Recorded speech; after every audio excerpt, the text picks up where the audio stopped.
شد حيلك يا مصر، جيشك ابطال النصر.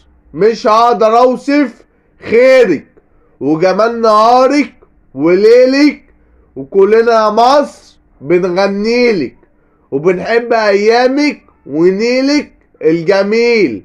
وجيشك الاصيل رئيسنا اعظم رئيس، وبيحارب اي خاين او كلب خسيس، وبندعيله ربنا يطول في عمرك ويحفظك لبلدك. انت بطل الانجازات، انت اطيب من الملاك، انت اسطورة العصر، وربنا بنيلك في الجنة مليون قصر.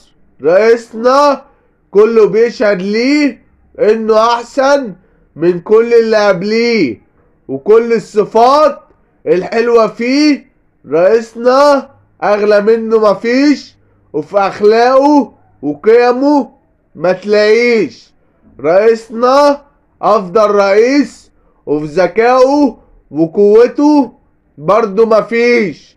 جيش مصر اقوى جيش في التاريخ، وهو اللي مخلي مصر توصل للسلام وتبقى بلد الامن والامان من زمان. ورئيسنا بطل واحسن انسان. قالوها من سنين وقالوا مصر هتبقى ام الدنيا، ودلوقتي شفنا بلدنا الغالية فيها بنية تحتية، وفيها اراضي خضرة مصرية، وفيها مدن حديثة، وفيها اكبر جامع واكبر كنيسة، وفيها شوارع ملهاش اخر، وفيها منتج نوع فاخر، فيها مصانع ومتاجر، وكل الناس ليها بتاجر.